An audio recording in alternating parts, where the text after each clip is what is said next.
Բարի երեկո, հարցազրույցի տաղավարում այս պահին հեռավար կապ ենք հաստատելու Մոսկվայում գտնվող ազգային օրակարգ կուսակցության համահիմնադիր Ավետիք Չալաբյանի հետ զրուցելու ենք երկրում տեղի ունեցող իրադարձությունների մասին։ Պարոն Չալաբյան, բարև ձեզ։ Բարև ձեզ։ Պարոն Չալաբյան, կորոնավիրուսով պայմանավորված եք գտնվում Մոսկվայում, մեր հեռուստադիտողի համար ընդգծեմ, սահմանադրական դատարանի շուրջ իրավիճակը շարունակում է թեժանալ, վերջին իրադարձությունը թերևս այն էր, որ նախագահ Արմեն Սարգսյանը ազգային ժողովի նախագահ Արարատ Միրզոյանին հայտնեց, տեղեկացրեց հանդիպման ժամանակ, որ հրաժարվում է ստորագրել սահմանադրական դատարանի մասին օրենքում փոփոխություններ կատարելու մասին օրենքը, սա նախ ինչ է նշանակում եւ առհասարակ ինչպես է գնահատում սահմանադրական դատարանի շուրջ ստեղծված այս իրավիճակը, որը ձգվում է արդեն 1 տարուց ավելի, խնդրեմ։ Եկեք սկսենք ձեր հարցի վերջին մասից, որովհետև նախագահ Արմեն Սարգսյանի վերջի գործողությունը ընդհանրապես դրվագ է մի շատ երկար գործողությունների շղթե։ Ընդհանրապես ասած, եկեք փորձենք հասկանալ ինչի համար է գործող իշխանությունը այդքան սևեռված սահմանադրական դատարանի վրա, հաշվի առնելով, որ սահմանադրական դատարանը չի մասնակցում, ենթադրենք օպերատիվ որոշումների ընդունմանը, չի մասնակցում անմիջականորեն դատական պրոցեսներին, չի մասնակցում նույնիսկ օրենքների ընդունմանը, որպես այդպեսին, միայն եթե նրան դիմեն, կարող է դիտարկել այդ օրենքների համապատասխանությունը սահմանադրությանը։ Իրականում սակայն սահմանադրական դատարանը ունի առանցքային դերակատարում երկրի ռազմավարական վեկտորի տեսանկյունից, ինչը որովհետև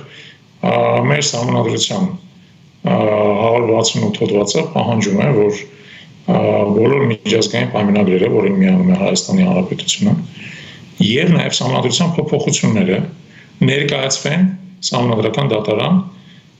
ճշտելու նրանց համապատասխանությունը Հայաստանի Հանրապետության սահմանադրությանը։ Սա շատ էական պահանջ է, որովհետեւ ըստ սահմանադրական դատարանը կարող է ֆիլտր հանդիսանալ Հայաստանի շահերին եւ Հայաստանի սահմանադրությանը չհամապատասխանող մի շարք առանցքային գործողությունները արգելափակելու տեսանկյունից։ Օրինակ, պատկերացրեք, ենթադրենք, եւ դա շատ կոնկրետ օրինակ է, Հայաստանի Հանրապետությունը, Հայաստանի Հանրապետության կառավարությունը որոշում է վավերացնել տխրահարճակ Ստամբուլյան կոնվենցիան եւ ներկայացնում է այդ կոնվենցիան ազգային ժողով։ Հիմա հայտնի է, որ այդ գործընթացը արդեն սկսվել է անցյալ տարի Հայաստանի Հանրապետության կառավարությունը իր որոշմամբ հայտարարեց, որ նա սկսում է վավերացման գործընթացը։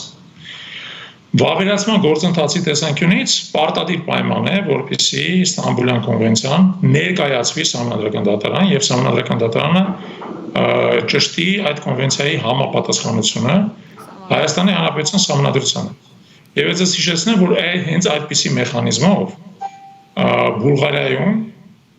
Ստամբուլյան կոնվենցիան ներկայացվել էր այդ երկրի սահմանադրական դատարանի, որը կոչվում է իրենց դեպքում գերագույն դատարան, եւ այո, ոչ թե ամբողջ կոնվենցիան, այլ այդ կոնվենցիայում տեղ գտած որոշակի դրույթներ, մասնավորապես գենդերի այսպես կոչված նկարագիրը, որը որպես սոցիալապես նախընտրելի սեր, ոչ թե կենսաբանական սեր, այլ սոցիալապես նախընտրելի սեր, ճանաչվել էր հակասող սահմանադրությանը եւ հենց այդ հիմնավորման ի վերջո Ստամբուլյան կոնվենցիան չէր վավերացվել Բուլղարիայի խորհրդարանի կողմից։ Սա շատ կարևոր նախադեպ է եւ ես ենթադրում եմ, որ մեր դեպքում կան նույն խնդիրը եւ մի շարք այլ խնդիրներ։ Այլ խնդիր, որը ես տեսնում եմ, հիմա Հայաստանի Հանրապետությունը գտնվում է բանակցային գործընթացում Ադրբեջանի Հանրապետության հետ Արցախի ապագայի շուրջ։ Եվ ես բացարձակ չեմ բացառում, եւ դրա մասին ավելի մանրամասն մենք կարող ենք խոսալ, որ այդ բանակցությունների համատեքստում ի վերջո գործող իշխանությունը գա ինչ-որ պայմանավորվածությունների, որոնք եւս պետք է վավերացվեն ազգային ժողովի կողմից, եւ որպես միջազգային պայմանագիր մեր սահմանադրությանը համապատասխան, նրանք բնականաբար պետք է գնան նաեւ սահմանադրական դատարան, որը պետք է ստուգի այդ պայմանագրի, այդ հնարավոր պայմանագրի համապատասխանությունը մեր սահմանադրությանը։ Եվ բնականաբար, եթե այդտեղ լինեն հայկական շահերին հակասող դրույթներ, չի բացառվում, որ սահմանադրական դատարանը դա արգելափակի։ Ուստի ես բոլորովին չեմ զարմանում, որ գործող իշխանությունը արդեն մի տարուց ավելի սևեռված է, պարզապես իսկապես սևեռված է սահմանադրական դատարանի նկատմամբ տոտալ վերահսկողություն հաստատելու վրա։ Եվ հիշեցնեմ ձեզ, որ Դրա գործողություններից ամենաառանցքայինը եղել էր այն հանրաքվեի ձեռնարկումը, որով նախատեսվում էր սահմանադրական դատարանի 7 դատավորների պաշտոնավարման անմիջական չեղարկումը։ Որը չեղարկվեց, որտեղ գործող իշխանությունը պայմանավորված կարծում եք այդուհանդերձ կորոնավիրուսով, թե իշխանությունները մտահոգություն ունեին եւ տեսնում էին, որ գուցե չանցնի հանրաքվեն։ Ցանկալի արդյունք չկարողանան գրանցել, Գուցե բառը այստեղ անտեղին է։ Ես բացառում եմ, որպեսզի այս հանրաքվեն, եթե նա տեղի ունենար, բացառում եմ պարզապես, որպեսզի նա հաջողության հասներ եւ շատ պարզ պատճառով, որովհետեւ դուք գիտեք, որ եւ մեր սահմանադրությամբ եւ հանրաքվեի մասին օրենքով անհրաժեշտ է, որպեսզի ընտրողների առնվազն 25%-ը կողմ քվեարկի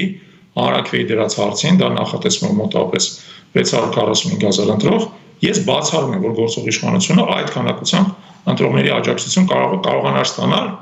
այդպիսի վիճելի հարցի շուրջ, որովհետև մենք ինքներս, երբ որ հանրաքվեի կարգավիճակներ ընթանում,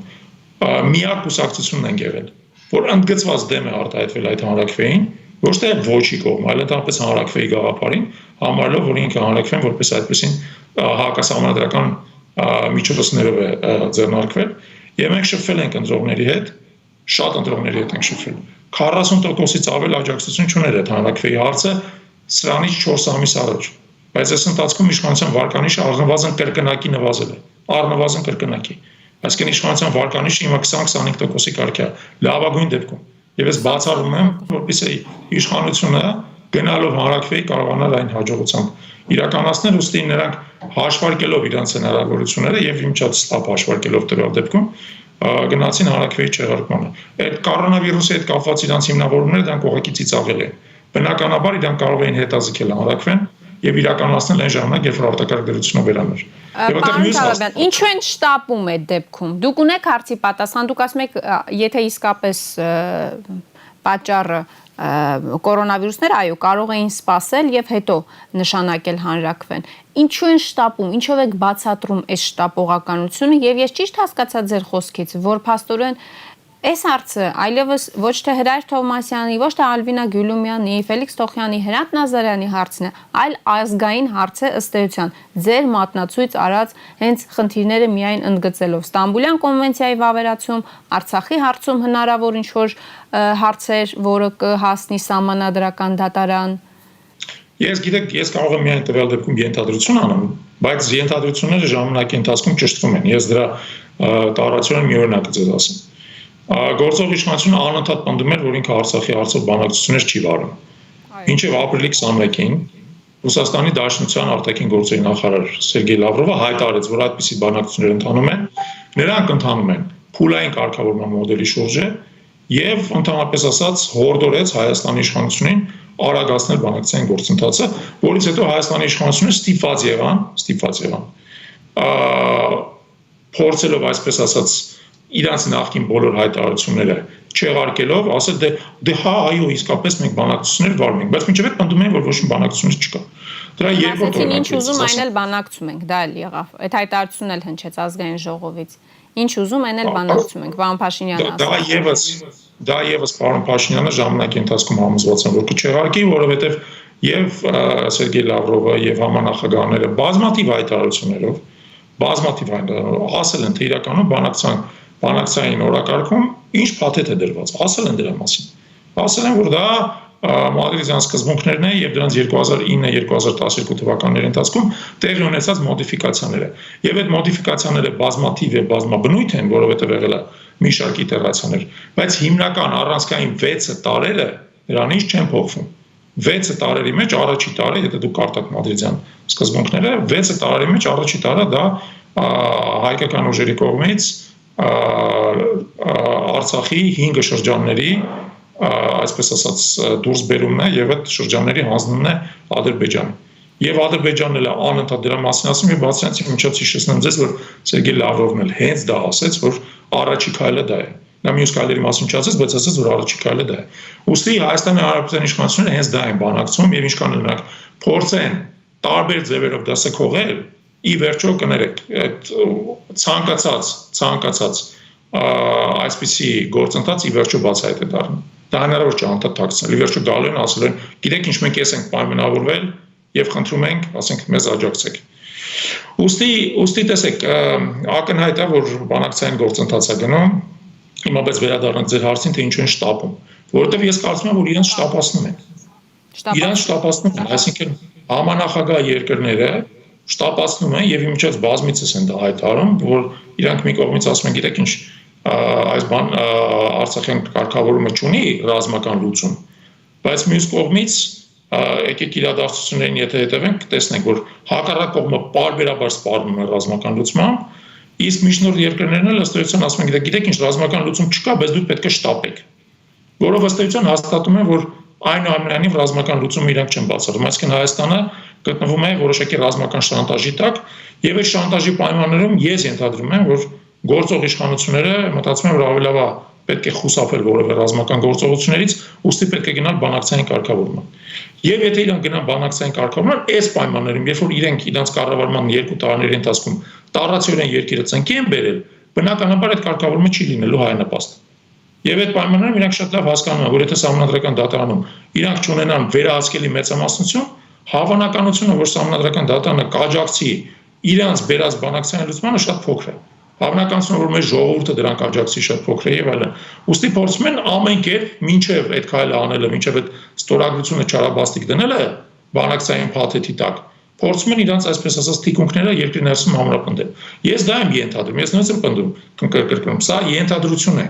բայց ցանկացած ենթադրություն հիմա եւ ենթադրում եմ, որ իշխանության տարբեր ֆիգուրներ կսկսեն հակազդել եւ ասել, որ այդպիսի բան չկա, սա հերյուրանք է եւ այլն։ Դրա համար եմ ես ասում, ես չեմ պնդում։ Ես ներկայացնում եմ որպես ենթադրություն, բայց ժամանակը ցույց կտա իմ ենթադրությունը ճիշտ է թե սխալ։ Պարոն Չալաբյան, այդ շտապեցնելու գործընթացով է, այդ շտապեցնելով է նաև պայմանավորված, նաև մեր իշխանությունների կողմից շտապելով է նաև պայմանավորված, որ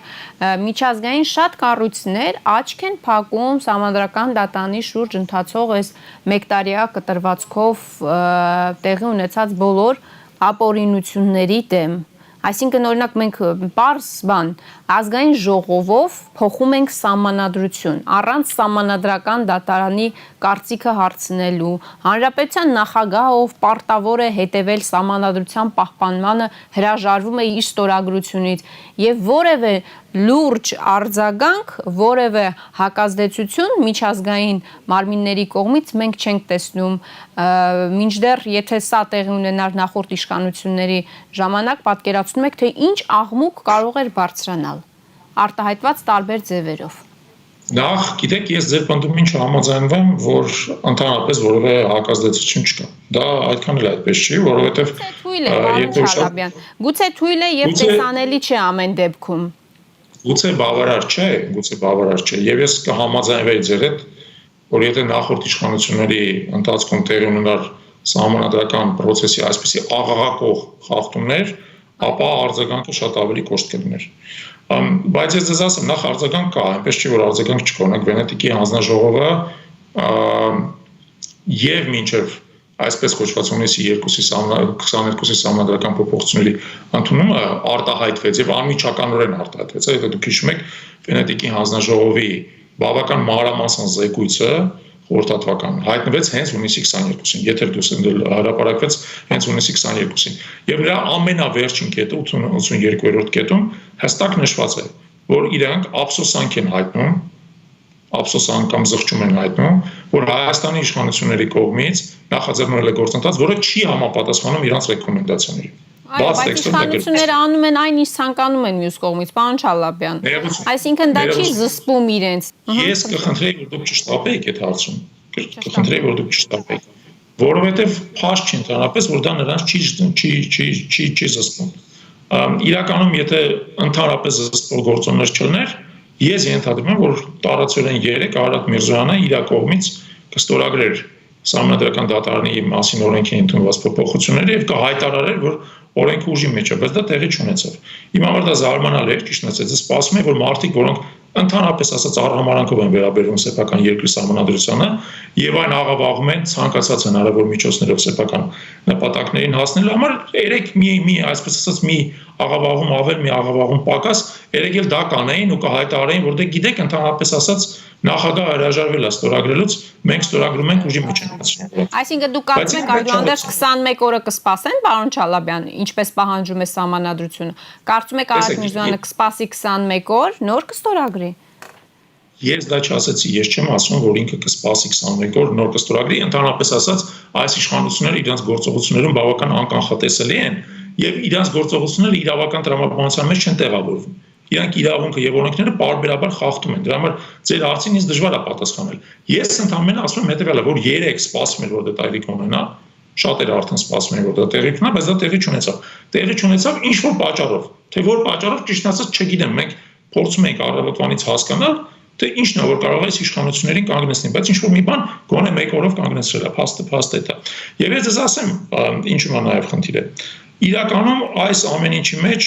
կա նաև երրորդ տարը, որի մասին մենք չխոսեցինք, բայց որը բավական կարևոր է, եւ այս օրերին մենք տեսնում ենք դրա տարբեր դրսևորումներ։ Կա նաև որոշակի Հայաստանի ներսում հակառուսական տրամադրություններ հրահրելու, հակառուսական տրամադրություններ խրախուսելու ինչ-որ մի գործընթաց։ Այս պահին։ Եկել դրա դրսևորումը շատերը որակեցին Նավալնիի հանրային հեռուստաընկերությամբ ելույթի դրվագը։ Այո, օրինակ, բայց դա միակը չի, օրինակ, դա միակը չի։ Հիմա տեսեք, ինչու է խնդիրը։ Ռուսաստանի Դաշնությունը բոլոր դեպքերում Հայաստանի ստրատեգիական գործընկերն է եւ առնվազն մեր իշխանությունը դա երբեք չեն շղթում։ Եվ դա ենթադրում է, որ ստրատեգիական գործընկերը, որի հետ մենք գտնում ենք երկու շատ կարևոր համատեղ ձևաչափերում, գործընկերային, մեկը ԵԱՏՄ-ն է, մյուսը ՀԱՊԿ-ը։ Առնվազն ենթադրում է, որ մենք այդ գործընկերոջ շահերին հակադրվող ակնհայտ քայլեր չենք իրականացնում։ Նաև ենթադրում է, որ այդ գործընկերն էլ մեր շահերին հակադրվող ակնհայտ քայլեր չի իրականացնում։ Երկուստեք դա պետք է լինի, դա հասկանալի է։ Բայց դա առնվազն եւս իր հերթին ենթադրում է այդ գործընկերների միջև անընդհատ տեղի ունեցող երկխոսություն, շահերի համադրում, հնարավոր առաջացող խնդիրների, իսկ դրանք օբյեկտիվորեն են նաև առաջանում, այդ առաջացող խնդիրների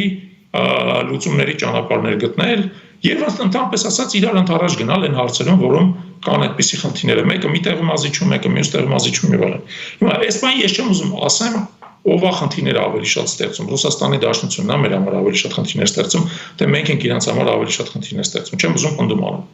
Իրականում փոխշակապած գործընթաց է եւ ինչ որ պայծ, գիտեք, դա դառնում է բլոկչեյնի պես մի բան։ Մեկը մի սխալ բան անում, հետո մյուսը դրան հակադարձում է, հետո երկրորդը հակադարձում է եւ այսպես շղթայական ինչ որ մի հատ process է սկսում իրար հակադարձելու։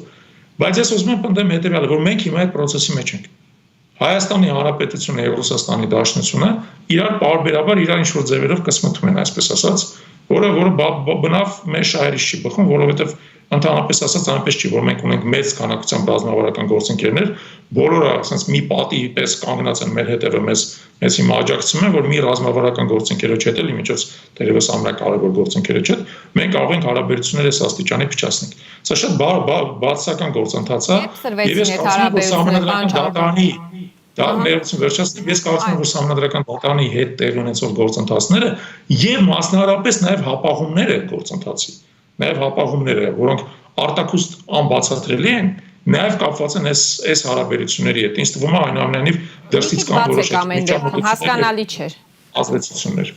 Ամեն դեպքում բաց է, պարոն Չալաբյան, հասկանալի չէր, ինչ կապ ունեն հայ-ռուսական հարաբերությունները սահմանադրական դատարանի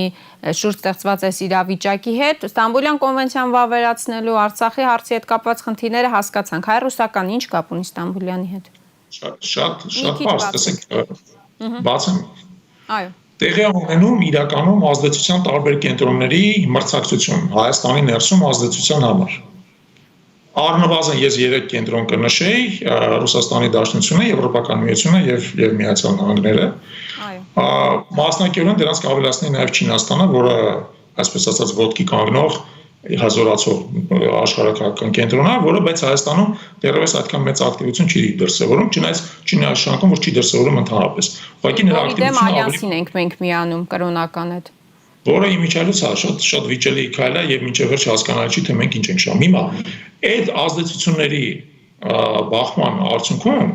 տեղի են ունենում որոշակի, նորից եմ ասում, մեր աչքերի համար չերևացող, բայց շատ իրական, շատ առարկայական ազդեցություններ Հայաստանի ներքաղաքական գործընթացների վրա։ Եթե ձեզ թվում է, որ սահմանադրական դատարանի շուրջ տեղի ունեցող գործընթացը դա զուտ ներհայկական խնդիր է, շտապում եմ ձեզ հիասթափեցնել, դա այդպես չի։ Մենք բացահայտ տեսնում ենք, որ Եվրոպական միությունը դրան մասնակցում է, չէ՞, օրինակ Վենետիկյան հանձնաժողովի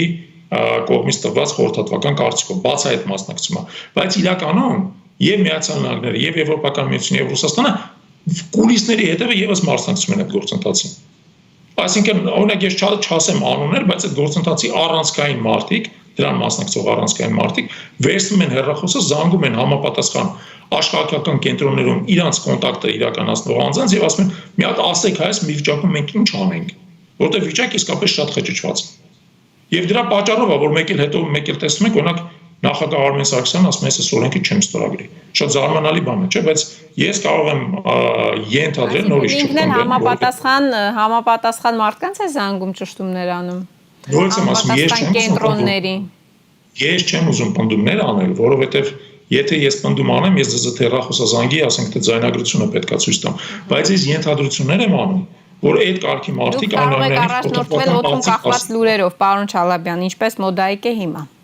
Ես օդում կախված լուրերով չեմ առաջնորդվի։ Ես իրականում այն ինչ որ ասում եմ, իրականում բավական հավաստի գիտեմ, բայց նորից եմ ասում, տվյալ դեպքում համարենք, որ դա ենթադրություն է։ Շատ լավ։ Եվ եթե թող համապատասխան մարդիկ իմ ենթադրությունները ժխտեն, ասեն, որ տենց բան չկա, մենք առաջնորդվում ենք միայն Հայաստանի Հանրապետության սուվերեն շահերով, բայց ես դրանում խիստ կասկածում։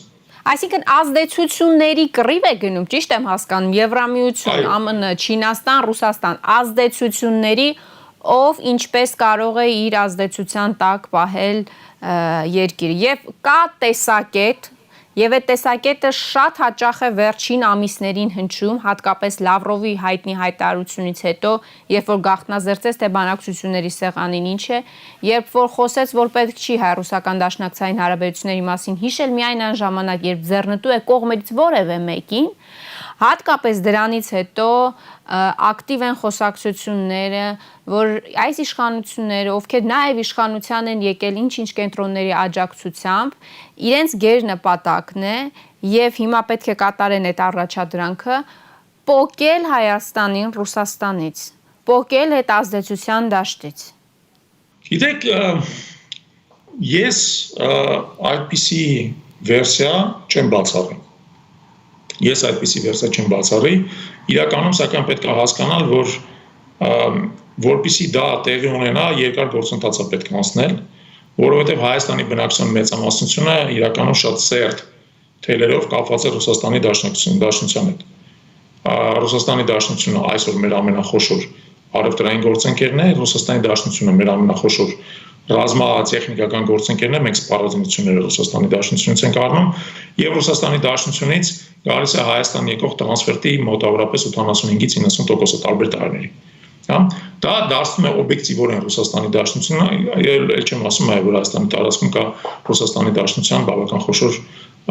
ռազմակայան։ Այդ ամեն ինչը վերում է նրան, որ Ռուսաստանի Դաշնությունը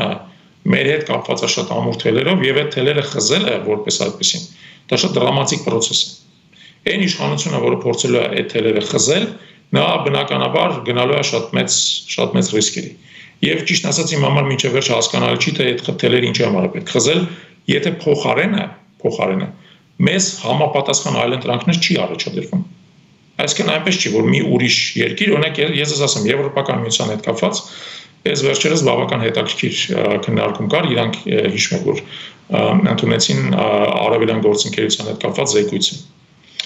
Այդ զեկույցում բավական մանրամասն անդրադարձներ կան նրան, թե ինչու օրինակ Հայաստանի Հանրապետությունը, բայց ոչ միայն Հայաստանի Հանրապետությունը, ինչու Հայաստանի Հանրապետությունը եւ մասնապես նաեւ Բելարուսը ի վերջո հրաժարվեցին Եվրոպական միության հետ ազատ առևտրի պայմանագիր կնքելուց։ Դա շատ էական հարց էր։ Շատ էական հարց էր, որովհետեւ իրականում կամ մենք Եվրոպական միության հետ պետք է ունենայինք ազատ առևտրի պայմանագիր, կամ մենք պետք է մտնեինք ԵԱՏՄ մաքսային պայմանագրի մեջ, որովհետեւ երկուսը միասին հնարավոր չի։ Դուք չեք կարող լինել մի ընդհանուր մաքսային տարածքի մեջ, բայց ուրիշ երկրների հետ ունենաք ազատ առևտրի պայմանագիր։ Ազատ առևտրի պայմանագիր, եթե դուք մաքսային տարածքի մեջ եք, կարող ունենալ միայն ամբողջ մաքսային տարածք։ Եվ Հայաստանի արժեվը տնտեսություններ կան գրանց։ Հիմա դուք հիշում եք այդ տնտեսությունը ինչպես տեղի ունեցավ 2013 թվականին, եւ դա պատճառներ ուներ։ Այսինքն բոլոր տնտեսական հաշվարկները ցույց տվեցին, որ այնուամենայնիվ Մեր համար Ռուսաստանի Դաշնությունը համենայն դեպս պատմական այս փուլում ավելի բարենպաստ շուկա է, քան թե Եվրոպական միությունը, որտեղ մենք ճիշտ ասած ընդամենը պղնձի խտանյութ ենք հիմնականում վաճառում։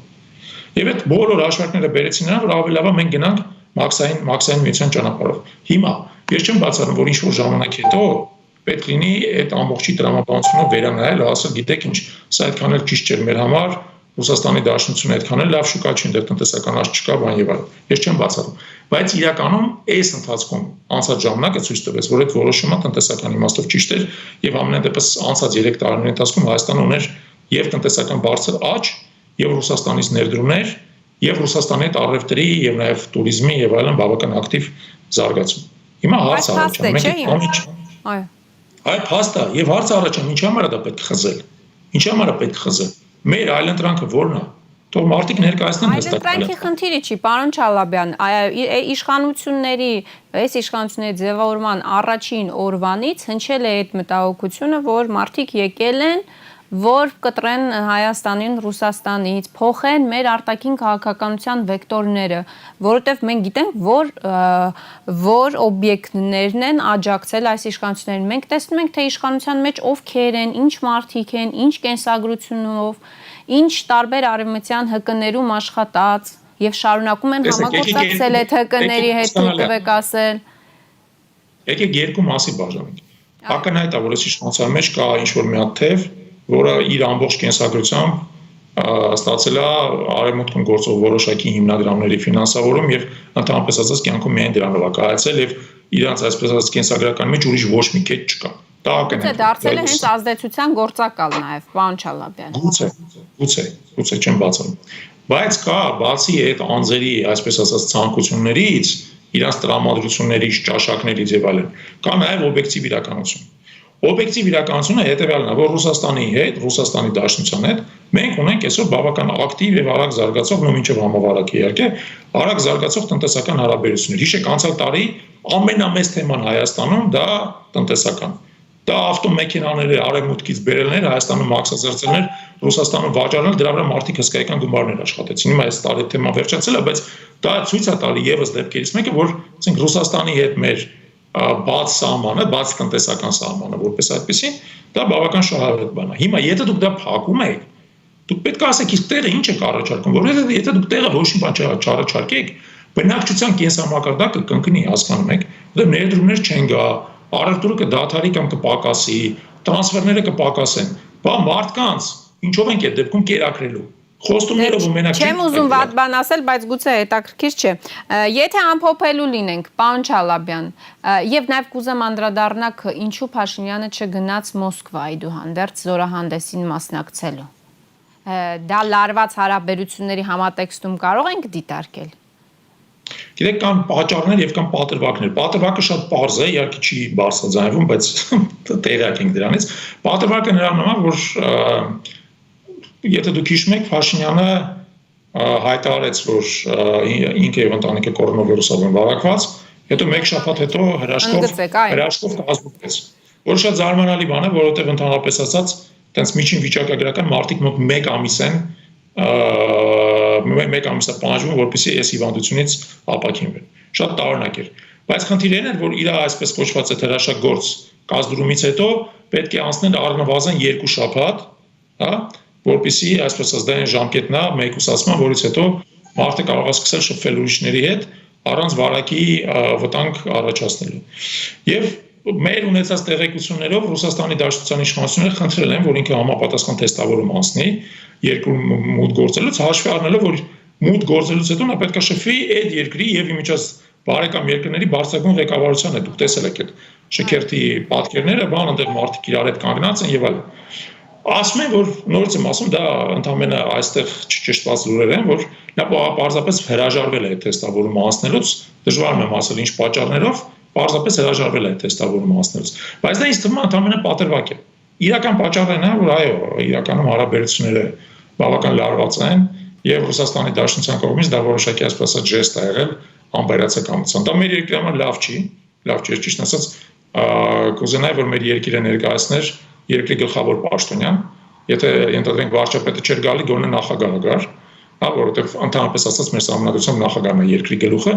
բայց ստացվեց, որ մենք երկիրը ներկայացրեցինք պաշտպանության նախարարի մակարդակով։ Սահմանադրական դատանի շուրջ ընթացող պրոցեսների ընթացքում